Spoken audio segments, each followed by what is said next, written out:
खूप हिमालय नितांत सुंदर आहे, अवश्य एकदा तरी आयुष्यात जावंच.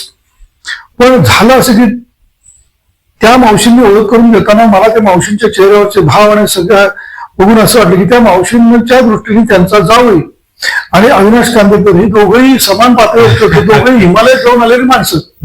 याचं मला इतकं दुःख आलं की अरे ठीक आहे, त्यांचं जावई चारधाम यात्रा यायला खूप चांगलं आहे, पण तू ज्या उंचीवर गेला होता त्या उंचीवर शिवलिंग शिखराची तर छावणी पण लागली नव्हती. मग मला असं जाणवलं की आपल्या समाजामध्ये लोकांमध्ये अजून आपल्या खेळाबद्दल, या साहसी खेळाबद्दल किती कमी माहिती आहे, किती अज्ञान आहे.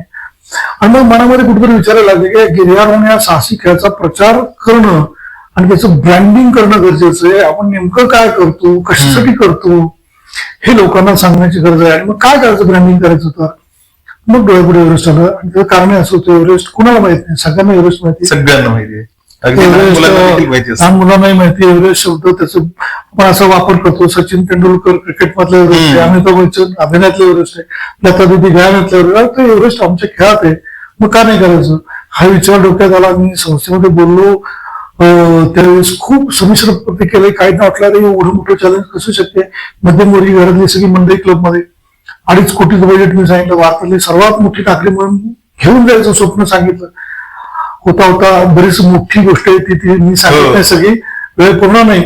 पण एव्हरेस्टची मोहीम सुरू झाली, उभी राहिली आणि 2011 मध्ये भारतातली सर्वात मोठी नागरी मोहीम गिरिभूमीची माउंट एव्हरेस्ट त्याची घोषणा झाली. ती मोहीमही खूप चांगल्या प्रकारे 2012 मध्ये पार पडली. 19 मे 2012 हा भारतीय गिरिभूमीचा एक ऐतिहासिक दिवस ठरला. त्या दिवशी सुवर्ण अक्षरांनी लिहिला गेला. 8 जणांनी भारतीय तिरंगा एका पाठोपाठ एक एव्हरेस्टच्या शिखर माथ्यावर फडकवला. आणि त्यानंतर अजूनही गिरिभूमीतलं काही, म्हणजे आज गिरिभूमीमध्ये एकूण 13 गिर्यारोहक असे आहेत की ज्यांनी एव्हरेस्टच्या माथ्यापर्यंत जाण्यात यश मिळवलं.